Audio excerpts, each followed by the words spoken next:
युगोनभूषण युगोनभूषण युगोनभूषण युगोनभूषण युगोनभूषण ओ विजय पथ दर्शक तमे युगोनभूषण।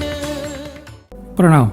પર્વોની શ્રેણીમાં આગળ વધતા આજે મૌન એકાદશી પર્વ. તો આ મૌન એકાદશી પર્વ એટલે શું? તેનો મહિમા શું? તેની આરાધના શું? શું માત્ર મૌન રહેવું તે જ આજના દિવસની આરાધના છે? અરે વાણીનું મૌન તો આપણે અનંત કાળમાં અનંત ભવમાં રાખ્યું જ છે, પણ શું માત્ર મૂંગા રહેવું તે જ મૌન છે? ના, મૌન તો એક પરમ રહસ્ય છે. તે તો આત્માનો અનુપમ ગુણ છે. પણ શું તમે ક્યારેય આ મૌનના રહસ્યને જાણ્યું છે? અરે તેના પ્રકારો પણ શું સાંભળ્યા છે? તો ચાલો આજે પરમ પૂજ્ય ગચ્છાધિપતિ યુગભૂષણ સુરીશ્વરજી મહારાજ સાહેબના પ્રવચનમાં ઝીણવાણી રૂપે આપણે સૌ મૌનના આ રહસ્ય અને તેના પ્રકારોને સાંભળવા ઉધમશીલ બનીએ.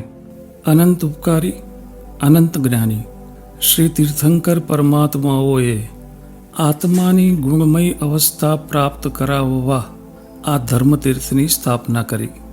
જૈન ધર્મ પ્રમાણે દરેક આત્મામાં પરમાત્મા સમાન ઉત્કૃષ્ટ શક્તિઓ છે, પણ આપણામાં રહેલા દોષો, વિકારો અને મલિનતા આદિના કારણે તે શક્તિઓ અનંત કાળથી દબાયેલી છે. તે શક્તિઓનો ઉઘાડ કરવા માટે ઉપાય તરીકે પ્રભુએ અનેક યોગ દર્શાવ્યા, જેમ કે તપ, ત્યાગ, જ્ઞાન, ધ્યાન, સ્વાધ્યાય આદિ. આવા પવિત્ર ઉપાયમાંનો એક ઉપાય છે પરમ શુદ્ધ પરમાત્મા તત્વની ઉપાસના અને ભક્તિ. આ તત્વના સ્વરૂપનું ચિંતન, મનન વારંવાર કરવા જેવું છે. તેમનામાં રહેલ નિર્વિકારિતા, તેમના વિશુદ્ધ આત્મિક ગુણોનું ધ્યાન જેટલું વધારે કરશો, તેમાં જેટલા લીન થઈ જશો, જેટલા વધારે એકાગ્ર થશો, તેટલી તમારા આત્માની શક્તિ આપમેળે ખીલીને બહાર આવતી જશે. આવી નિર્વિકારી, શાંત, નિર્મલ આદિ અનંત ગુણમય અવસ્થા પ્રભુના આત્માની છે. એ અનંત વિશુદ્ધ ગુણમાંનો એક અનુપમ ગુણ તે મૌન છે, જેને પામવા માટે આ મૌન એકાદશીનું મહાપર્વ છે. જૈન ધર્મમાં પર્વોની જે આરાધના બતાવી છે તે તર્કબદ્ધ છે, લોજિકલ છે. તમારી જ સ્વાનુભૂતિને વિચારો તો પર્યુષણ, દિવાળી આદિ પર્વોના દિવસોમાં ભાવમાં વિશેષ વૃદ્ધિ થઈ હોય તેવો અનુભવ ઘણાને થયો જ હશે. આખા વર્ષ દરમિયાન કોઈ વિશેષ આરાધના ન કરનારા પણ આ દિવસોમાં ઉલ્લાસથી જીનવાણી શ્રવણ, તપ, જપ આદિ કરતા હોય છે. આવું કેમ થાય છે? કારણ કે પર્વો સંધિકાળમાં આવતા હોય છે. તેને સમજાવતા પરમ પૂજ્ય ગચ્છાધિપતિ શ્રી યુગભૂષણ સુરીશ્વરજી મહારાજા કહે છે કે પર્વો ગમે તે કાળે નથી આવતા, પરંતુ સંધિકાળમાં અથવા તો કલ્યાણકના દિવસોમાં આવે છે. આની પાછળનું લોજિક એ છે કે ભાવ વૃદ્ધિમાં દ્રવ્ય, ક્ષેત્ર અને કાળ ત્રણેય સહાયક થાય છે. માટે સંધિકાળને આરાધના માટે ઉત્તમ કાળ કયો છે. તે જ રીતે કલ્યાણકના દિવસો પણ ધર્મ આરાધના માટે શ્રેષ્ઠ નિમિત્ત કયા છે, કારણ કે તે દિવસોમાં પણ કાળ આદિ બધું અનુકૂળ હોય છે. તેથી ભાવ વૃદ્ધિ ખૂબ સુગમતાથી થઈ શકે છે. વળી દરેક પર્વના જુદા જુદા લક્ષ્ય બતાવ્યા છે. ભલે બધા પર્વોનું અંતિમ લક્ષ્ય એક જ છે, મોક્ષ, પરંતુ તાત્કાલિક લક્ષ્ય તો દરેક પર્વનું જુદું કહ્યું છે. જેમ જ્ઞાન પંચમીનું લક્ષ્ય સમ્યક જ્ઞાન છે, પર્યુષણનું લક્ષ્ય વાર્ષિક આંતરિક શુદ્ધિકરણ છે, તેમ શાસ્ત્રમાં મૌન એકાદશીનું લક્ષ્ય મૌન ગુણની પ્રાપ્તિ બતાવ્યું. જેમ સમ્યક જ્ઞાન તે આત્માનો ગુણ છે, તેમ મૌન પણ આત્માનો ગુણ જ છે. જૈન ધર્મમાં કોઈ પણ આરાધનામાં આત્માના કોઈકને કોઈક વિશુદ્ધ ગુણની પ્રાપ્તિ જ લક્ષ્ય રૂપે બતાવી છે. દરેક પર્વની આરાધનાના લક્ષ્ય અત્યંત પવિત્ર અને મંગલકારી છે. વળી પર્વોના નામ પણ મંગલકારી રાખ્યા છે, જેમ કે જ્ઞાન પંચમી, મૌન એકાદશી. શું તમને નથી લાગતું કે નામ ઉપરથી જ લક્ષ્યનો ખ્યાલ આવી જાય? જૈન ધર્મમાં ઘણા પર્વો વાર્ષિક પર્વ તરીકે વિશેષ મહિમા ધરાવતા હોય છે. તે વાર્ષિક પર્વોમાં કલ્યાણક નિમિત્તનું શ્રેષ્ઠ પર્વ એટલે મૌન એકાદશી. કલ્યાણકોના કારણે આ દિવસનો અત્યંત મહિમા છે. આ મંગલકારી અને પવિત્ર દિવસે તીર્થંકરોના કુલ મળીને 150 કલ્યાણકો થયા છે. આટલી મોટી સંખ્યામાં કલ્યાણકો થયા હોય એવો આ એકમાત્ર મહિમાવંત દિવસ છે. કલ્યાણકનો મહિમા સમજાવતા પરમ પૂજ્ય પંડિત મહારાજા કહે છે કે તીર્થંકરોના જીવનમાં બનતા પ્રસંગો ચ્યવન, જન્મ, દીક્ષા, કેવળ જ્ઞાન અને નિર્વાણ આ 5 કલ્યાણક કહેવાય છે. તીર્થંકરોના કલ્યાણકો એ વિશ્વમાં બનતી શ્રેષ્ઠ ઘટનાઓ છે. એમનું આખું જીવન નિર્મળ અને ધારાબદ્ધ વિકાસવાળું છે. એટલું જ નહીં પણ જીવનની તમામ ક્ષણ વિશુદ્ધ ભાવધારાની વૃદ્ધિમાં જ પસાર થતી હોવાથી તેમની પ્રત્યેક ક્ષણ સાધનાની દ્રષ્ટિએ સફળ છે. આ કંઈ નાની સૂની વાત નથી. કોઈનું પણ અહિત કે નુકસાન થાય, અકલ્યાણ થાય એવી એક પણ પ્રવૃત્તિ તેઓ અંતિમ ભાવમાં કરતા નથી. એમની બધી જ પ્રવૃત્તિ કર્મ નિર્જરા કરાવી ઉત્તમ પુણ્યાનુબંધી પુણ્ય અને શુભ ભાવ દ્વારા ગુણવૃદ્ધિનું જ કારણ બને એવી છે. તમે કલ્પના કરો કે તીર્થંકરોનો અંતિમ ભાવ કેવો અનોખો હશે. તેમના જીવનની હરેક પળો કેવી મહાકલ્યાણકારી હશે. આવા પરમ પવિત્ર પરમાત્મા તત્વની આરાધના કરીને મેળવવાનું શું છે? પોતાના આત્માની પવિત્રતા. શું આખા દિવસમાં આપણી 5 મિનિટ પણ માત્ર ને માત્ર શુભ ભાવમાં જ વીતે છે? સારા નિમિત્તોમાં પણ શું આપણે શુભ ભાવ ટકાવી શકીએ છીએ કે સારા નિમિત્તને પણ અશુભ ભાવ કરીને બગાડી નાખીએ છીએ? તીર્થંકરના અંતિમ ભાવની તો એક પણ ક્ષણ શુભ અને શુદ્ધ ભાવ વગરની હોતી નથી. આપણને વિચારતા કરી દે એવી આ વાત છે ને. તીર્થંકરના જીવનમાં હરેક તબક્કામાં તેમની સાધના આત્મિક વિકાસના હાઈ જમ્પ સાથે આગળ વધતી હોય છે. તેમનું જીવન જીવ માત્રના કલ્યાણનું જ કારણ છે. તેથી તેમના જીવનના ચ્યવન, જન્માદિ પ્રસંગોને કલ્યાણક કહેવાય છે. કલ્યાણકની ભાવના જે કરે તેને સતત મહાપુણ્યની વૃદ્ધિ થાય છે.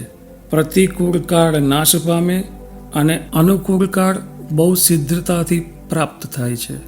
આવા કલ્યાણક એક નહીં, બે નહીં, પણ 150 કલ્યાણકો એક જ દિવસે થયા હોય એવું આ મૌન એકાદશીનું મહાપર્વ છે અને તેની આરાધનાનો આજનો દિવસ છે.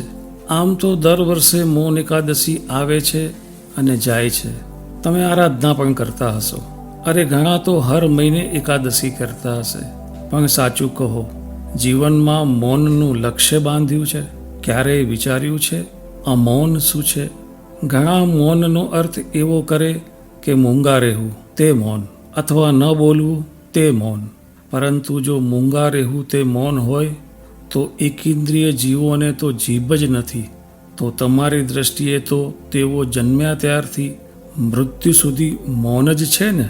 ઝાડ પાનની હાલત શું હોય છે તે તમે જુઓ જ છો ને. સવારથી સાંજ, તડકો, ઠંડી, જે પણ પ્રતિકૂળતાઓ આવે તે બધું જ મૌનપણે સહન કરે. ગમે તેટલો ધોધમાર વરસાદ પડે, વાવાઝોડા આવે, છતાં તેઓ ચૂપચાપ ઊભા રહે છે.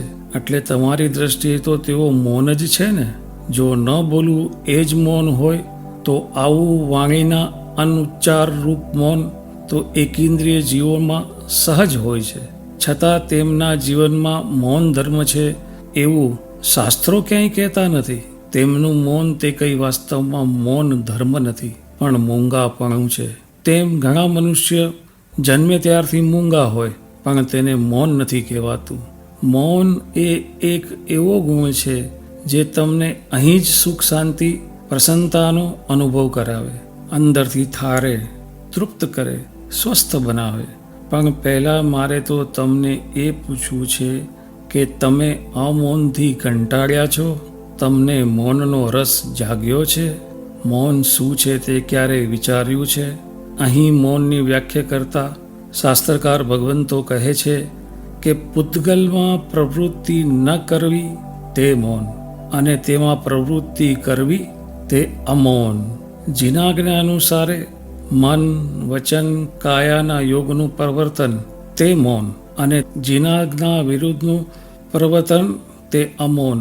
વળી આપણા જેવા બાળ જીવોને હજુ વધારે સરળ ભાષામાં મૌનનું સ્વરૂપ સમજાવતા કહે છે કે તમને મળેલી મન વચન કાયાની શક્તિઓનો સદુપયોગ કરવો તે મૌન અને દુરુપયોગ કરવો તે જ અમૌન. અહીં સહજ પ્રશ્ન થાય કે શક્તિઓનો શેમાં ઉપયોગ કરીએ તો સદુપયોગ કહેવાય અને શું કરીએ તો શક્તિઓનો દુરુપયોગ કહેવાય? તેના જવાબમાં પરમ પૂજ્ય ગચ્છાધિપતિ શ્રી પંડિત મહારાજા જણાવે છે કે તમારા સ્વાર્થની પૂર્તિ કરવા માટે જેટલી શક્તિ વાપરો તે બધો દુરુપયોગ છે અને તમારા અને બીજાના હિત માટે જેટલો તેનો ઉપયોગ કરો તે સદુપયોગ છે. ભગવાને આપેલા માપદંડને ધ્યાનમાં રાખીને વિચારો કે તમારા જીવનમાં શક્તિનો સદુપયોગ વધારે છે કે માત્ર શક્તિનો દુરુપયોગ જ છે. સદુપયોગ દુરુપયોગની વાત પછી પહેલાં તમને આત્માની શક્તિઓમાં શ્રદ્ધા છે? શું તમે માનો છો કે આત્મા મૂળથી અનંત શક્તિનો માલિક છે? આ ભાવમાં આપણને ઘણી અમૂલ્ય શક્તિઓ મળી છે. બીજી સૃષ્ટિ સાથે તેની કમ્પેરિઝન કરતાં કહેવું પડે કે તે શક્તિઓ અનપેરેલલ છે. છતાં તે શક્તિઓની આપણને વેલ્યુ કેટલી? એક એક શક્તિ પ્રાપ્ત થવી ખૂબ દુર્લભ છે. તમારી આજુબાજુ રહેલી જીવસૃષ્ટિનું ઓબ્ઝર્વેશન કરો, પરસ્પર કમ્પેરિઝન કરો. તમે જ વિચારો, આંખ કેટલા જીવોને મળી છે? એવરેજ માણસો તો અનંત સામે એક પણ નહીં આવે. શું ઝાડ પાન કીડી મકોડાને પોતાને આંખ મળે એવી ઈચ્છા નહોતી? હતી. તેઓને પણ વિકસિત તેમજ શક્તિ સંપન્ન થવું હતું. પણ કુદરતમાં શક્તિઓ મળવી અત્યંત દુર્લભ છે. અનંત પુણ્ય રાશિ ચૂકવ્યા પછી મળે છે. આ રીતે 84 લાખ જીવાયોનીમાં ભટકતા અનંત પુણ્ય ચૂકવ્યું ત્યારે આપણને આ મનુષ્ય ભાવ મળ્યો. મનુષ્ય ભાવ પામીને જો મૌન ધર્મના પરમાર્થિક રહસ્ય સુધી પહોંચવું હોય તો તમારે વિચારવું પડશે કે આપણને જે શક્તિઓ મળી છે તે કેટલી દુર્લભ છે. ભૌતિક દૃષ્ટિએ પણ તેની વેલ્યુ શું છે? વળી આ વિશ્વમાં નિયમ છે કે એક પણ શક્તિ મફતમાં નથી મળતી. તમને મળ્યું તેવું વિકસિત મન કેટલા જીવોને મળ્યું છે? આમ તો મગજ વેચાતું નથી, પણ કદાચ વેચાય તો તેની કિંમત કેટલી થાય? આજના સાયન્સના રિપોર્ટ જ બોલે છે કે તમારા શરીરમાં રહેલ એક એક ઓર્ગનની જો રૂપિયામાં વેલ્યુ આંકવામાં આવે તો લાખો કરોડોની થાય. વળી તે સિવાય આ ભાવમાં તમને બીજી કેટલીય શક્તિઓ મળી છે. તમારી પ્રકૃતિ સ્વભાવનું આમૂલ પરિવર્તન કરી શકો, જીવનમાં યુટર્ન લાવી શકો એવી સમજણ શક્તિ, વિચાર શક્તિ, પુરુષાર્થ શક્તિ, વિલ પાવર આદિ કેટલું તમને મળ્યું છે. આટલી દુર્લભ અને કિંમતી શક્તિઓ પુણ્યયોગે મળી તો ગઈ, પણ તમે તેનો સદુપયોગ કરો છો કે દુરુપયોગ? તેનું સર્વૈયું માણશો તો મૌન ધર્મ શું છે તે સમજવા કે વિચારવા માટે તમે કંઈક તૈયાર થશો. આત્મકલ્યાણના માર્ગમાં આ શક્તિઓની ઉપયોગિતા કેટલી છે? કારણ કે મૌનને અને અમૌનને આત્માની શક્તિના સદુપયોગ દુરુપયોગ સાથે સીધો સંબંધ છે. તમારા સંસારિક વ્યવહારમાં પણ તમે કિંમતી વસ્તુને ક્યાં વાપરો? જ્યાં તેનું મહત્વ હોય ત્યાં. વળી જ્યાં એમ લાગે કે અહીં શક્તિ વાપરીશ તો મને લાભ મળશે ત્યાં જ વાપરો ને, કે મન ફાવે તેમ વેડફો. વસ્તુની કિંમત એકવાર સમજાઈ જાય પછી તેનો ઉપયોગ કેટલો તોલીને કરો. તેવી રીતે આપણને મળેલી શક્તિ પણ અત્યંત દુર્લભ છે, કિંમતી છે.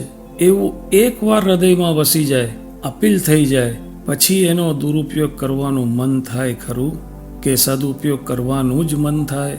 મન વચન કાયાની શક્તિઓનો કારણ વિના ઉપયોગ ન કરવો તે મૌન ધર્મ પામવા માટેની પહેલી શરત છે. કારણ વિના બોલવું નહીં, કારણ વિના પ્રવૃત્તિ ન કરવી કે ખોટા વિચાર ન કરવા. આટલું કરશો તો પણ તમારા જીવનમાંથી કેટલો કચરો નીકળી જશે. મૌન તે મામૂલી વસ્તુ નથી. મૌનને શાસ્ત્રમાં મહાન ધર્મ કહ્યો છે. સર્વ કર્મનો ક્ષય કરાવવાની તાકાત મૌનમાં છે. શાસ્ત્રમાં આવા મૌનના 4 પ્રકાર દર્શાવ્યા છે: વાણીનું, કાયાનું, ઇન્દ્રિયનું અને મનનું મૌન. આ ચારેય મૌન સમજતા પહેલા આ મૌનને સમજવું ખૂબ જરૂરી છે. શુદ્ધ ભાવોને જ ભાવે મન તણું તે મૌન છે. શુદ્ધ આત્માને જ પ્રરૂપે વચન તણું તે મૌન છે. પૂતગલ માત્રની અપ્રવૃત્તિ કાય તણું તે મૌન છે. પૂતગલ માત્રની અપ્રવૃત્તિ કાય તણું તે મૌન છે. તે પરમ મૌનને આપજો મુનિ ભાવને પ્રગટાવજો. તે પરમ મૌનને આપજો મુનિ ભાવને પ્રગટાવજો.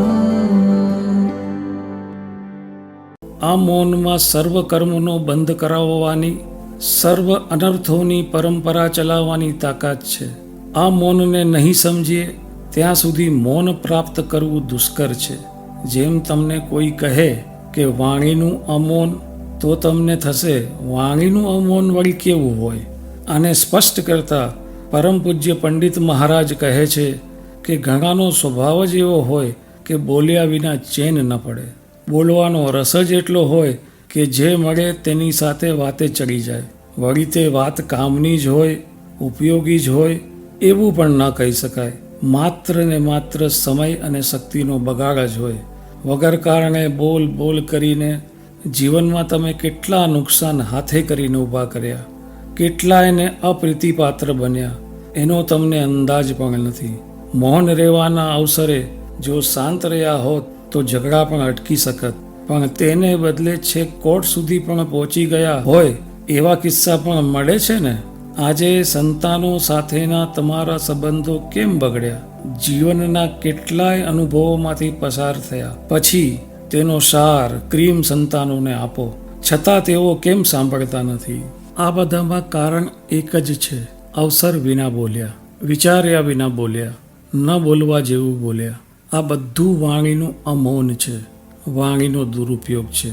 તેની સામે વાણીનો સદુપયોગ એ જ મૌન છે. તેને પ્રાપ્ત કરવા એટલો સંકલ્પ જોઈશે કે મારે કારણ વિના બોલવું નથી, વિચાર્યા વિના બોલવું નથી. જો આટલું પણ જીવનમાં આવશે તો તમારા વચનોની બીજા ઉપર ધારી અસર થશે. એ જ રીતે કાયાના મૌન અમૌનને વિચારીએ તો આ જ દિવસ સુધીમાં તમે શરીરને એવું કેળવ્યું જ નથી કે 5 મિનિટ માટે પણ સ્થિર બેસવું હોય તો બેસી શકો. કારણ વિના કોઈ હલનચલન નહીં, અસ્થિરતા નહીં. એવી અવસ્થા તમારા જીવનમાં ક્યારેય આવી છે?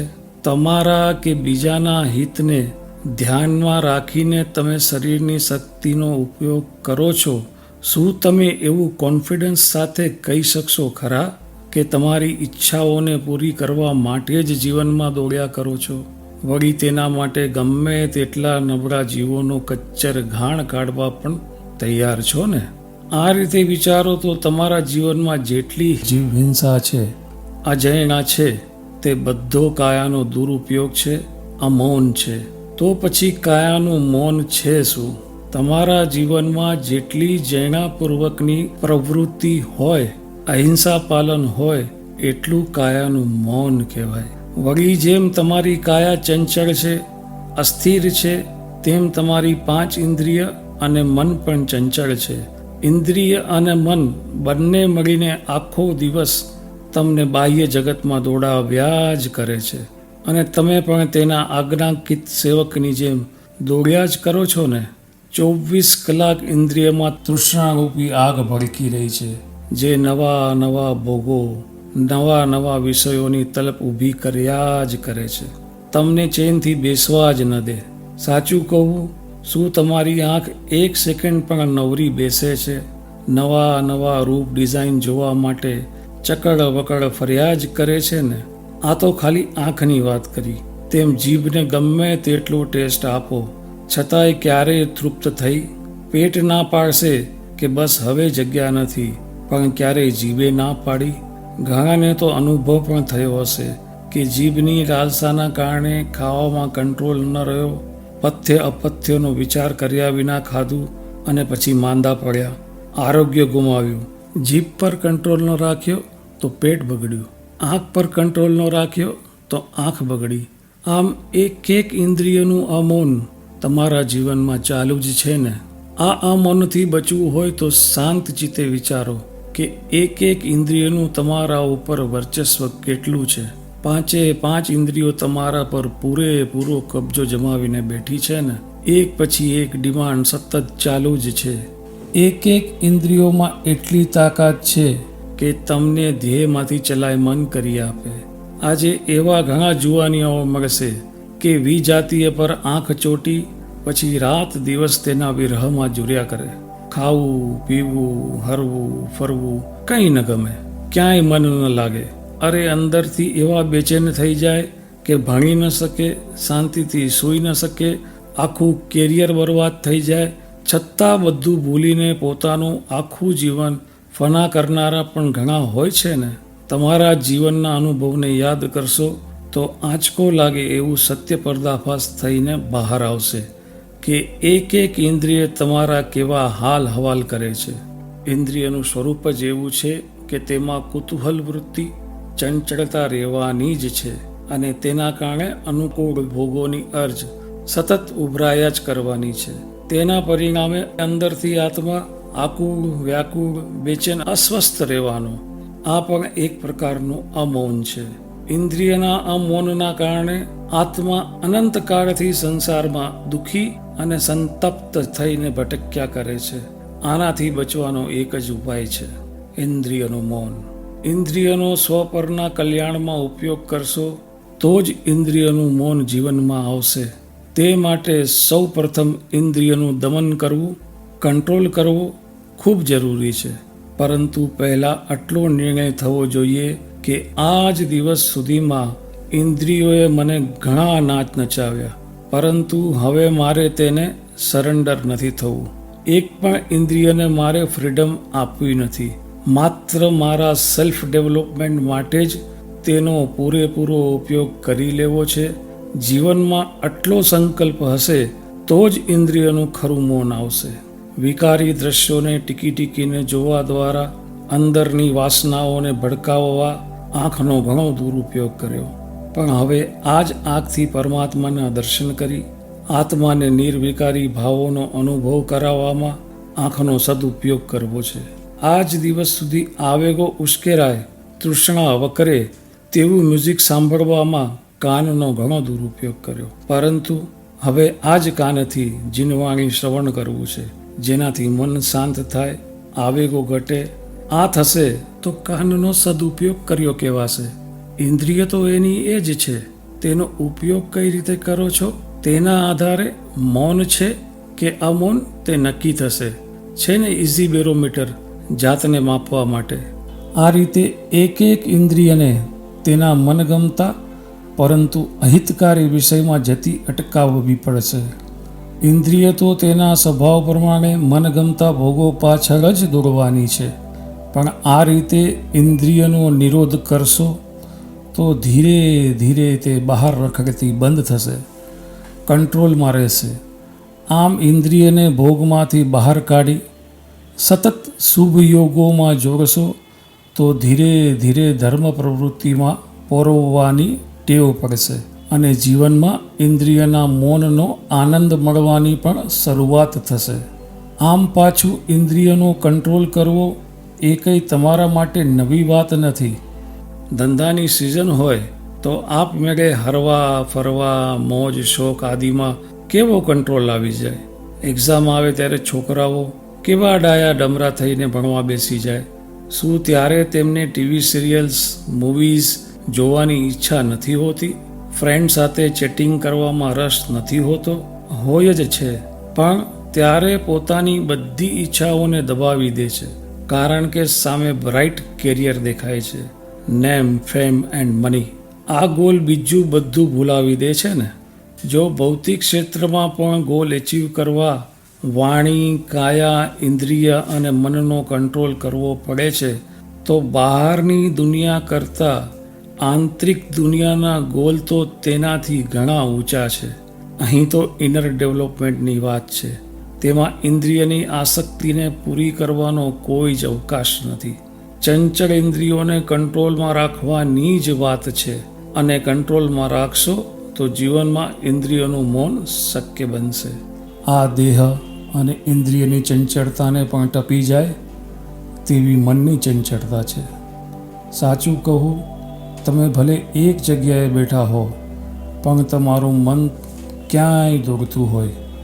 1 મિનિટમાં દુનિયાના પહેલા છેડા સુધી ફરી આવે ને, ઘડીકમાં પેરિસના ગાર્ડનમાં લટાર મારી આવશે તો ઘડીકમાં એફિલ ટાવરમાં પહોંચી જશે.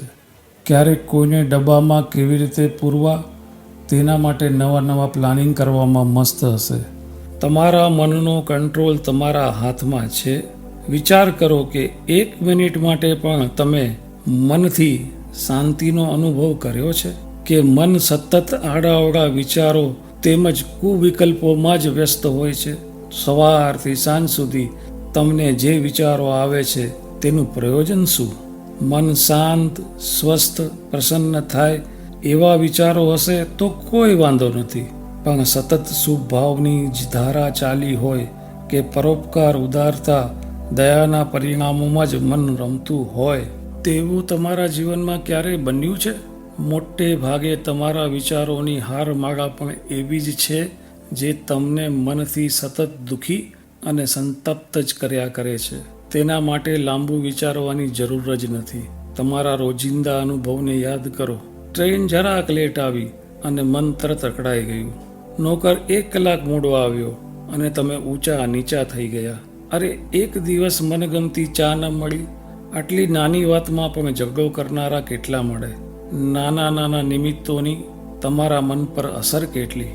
તરત અશુભ ભાવ, ખોટા વિચારોની રફતાર ચાલુ થઈ જાય ને, જરામાં મન બેચેન થઈ જાય. પોતે પણ દુઃખી થાવ અને બીજાને પણ દુઃખી કરો. આ બધું તમારા જીવનમાં સતત ડગલે ને પગલે ચાલુ છે. આવી રીતે મનનો દુરુપયોગ કરો છો, કારણ કે મનની કિંમત તમને સમજાઈ નથી. જડ જગતમાં સૌથી વધારે કિંમતી સક્ષમ સાધન જો કોઈ હોય તો તે મન છે. અનંત ભવમાં રેરલી કોઈકને મળે એટલું મૂલ્યવાન મનરૂપી સાધન આપણને પુણ્ય યોગે મળી ગયું છે. જીવનમાં અનુભવાતી શાંતિ કહો કે અશાંતિ, સુખ કહો કે દુઃખ, બધું મનને આભારી છે. તે બધામાં મનનો પ્રાઇમ રોલ છે. વળી જીવનની કોઈ પણ પ્રવૃત્તિમાં પ્રેરક બળ, ડ્રાઇવિંગ ફોર્સ મન છે. પણ તે મન પર, તમારા વિચાર પર તમારો કોઈ કંટ્રોલ છે? કે બ્રેક વગરની ગાડીની જેમ મન ફર્યા કરે છે? બ્રેક વગરની ગાડીમાં બેસતા તમને ડર લાગે, પણ બ્રેક વગરના મનને સાથે લઈને ફરવામાં તમને કોઈ ફફડાટ ખરો? જો મનના મૌનને પ્રાપ્ત કરવું હોય, જો મનથી સુખી થવું હોય, તો મનને દાખલા, દલીલ દ્વારા અને જીવનના અનુભવ દ્વારા સમજાવીને કન્વિન્સ કરો કે શુભ ભાવથી જ મને શાંતિ મળશે, મારું જીવન ઉન્નત બનશે, આત્મિક વિકાસ થશે, અને અશુભ કે ખરાબ ભાવો કરીશ તો સામાજિક, આર્થિક બધી રીતે મારું જીવન બરબાદ થશે. તમને મળેલી શક્તિનો દુરુપયોગ કરવાથી ભાવાંતરમાં તે શક્તિ ન મળે તેવું કર્મ બંધાશે. સંસારમાં પણ નિયમ છે કે જો છોકરો બાપની કમાણીનો દુરુપયોગ કરતો હોય, ખાલી મોજ, શોખ, વ્યસન આદિમાં વાપરતો હોય, તો સાચો બાપ તેને પોતાનો વારસો નહીં આપે. એટલું જ નહીં, તેને આપેલા બધા અધિકારો પણ પાછા લઈ લેશે. તેમ કુદરતમાં પણ નિયમ છે કે જો શક્તિનો દુરુપયોગ કરશો તો કુદરત પણ તે શક્તિ છીનવી લેશે, ફરી તે શક્તિ નહીં આપે. જ્યારે શક્તિના સદુપયોગથી એવું પુણ્ય બંધાશે કે જન્માંતરમાં નવી શક્તિઓ પ્રાપ્ત થશે. હવે નિર્ણય તમારા હાથમાં છે કે શક્તિનો સદુપયોગ કરીને જીવનને ઉન્નત બનાવવું છે કે દુરુપયોગ કરીને આ ભવ પરભવ વેડફી નાખવા છે. ધર્મમાં સાચા અર્થમાં પ્રવેશ કરવો હોય તો દેહ, ઇન્દ્રિય, મન અને વાણીના અમૌનમાંથી મૌન તરફ જવા જેવું છે. જૈન ધર્મની પ્રત્યેક ક્રિયામાં આ 4 પ્રકારના મૌન વણી લેવામાં આવ્યા છે. દાખલા તરીકે ખમાસણું આપીએ ત્યારે ખમાસમણ સૂત્ર બોલવા સિવાય બીજો કોઈ વાણી પ્રયોગ નથી, એટલે ત્યાં વાણીનું મૌન આવ્યું. સૂત્રમાં આવતા જાવણી જાય પદનો અર્થ શું? કે 5 ઇન્દ્રિયને તેના મનગમતા વિષયમાંથી અટકાવી ધર્મ પ્રવૃત્તિમાં જોડવી, અર્થાત તેમાં ઇન્દ્રિયોનું મૌન આવી ગયું.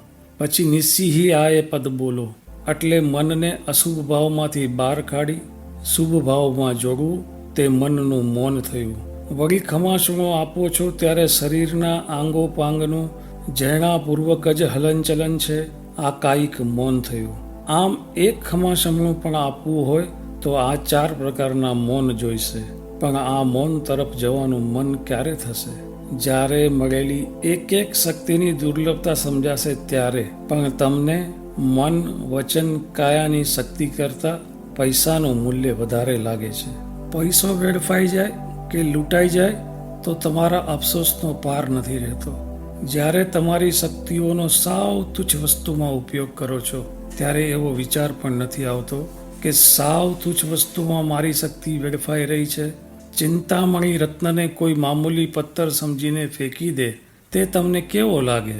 એકવાર શક્તિ ક્ષીણ થશે પછી શું તે પાછી મળશે ખરી? જે ગયું તે ગયું. ગયેલો સમય, ગયેલી શક્તિઓ પાછી નહીં આવે. આ રીતે મન, વચન, કાયાની શક્તિઓના સદુપયોગથી થતા લાભો અને દુરુપયોગથી થતા નુકસાનો વિચારીને જીવનમાં આ 4 પ્રકારનો મૌન પ્રાપ્ત કરવા જેવો છે. હવે મૌન ધર્મના અંતિમ રહસ્ય સુધી પહોંચાડવા પરમ પૂજ્ય ગચ્છાધિપતિ યુગભૂષણ સુરેશ્વરજી મહારાજા કહે છે કે આ સર્વ મૌનમાં ઉત્કૃષ્ટ મૌન તે આત્માનું મૌન છે. આત્મા પોતાની સર્વશક્તિઓ, વીર્ય, માત્ર ને માત્ર પોતાના વિશુદ્ધ ગુણોને પ્રાપ્ત કરવામાં, ભોગવવામાં, માણવામાં વાપરે. ક્યાંય વિભાવ દશામાં શક્તિઓનું પ્રવર્તન ન કરે, ક્યાંય જળ જગતમાં શક્તિઓનું પ્રવર્તન ન કરે. એ જ ખરું આત્માનું મૌન છે. એની પ્રાપ્તિમાં જ ભવની ખરી સફળતા છે.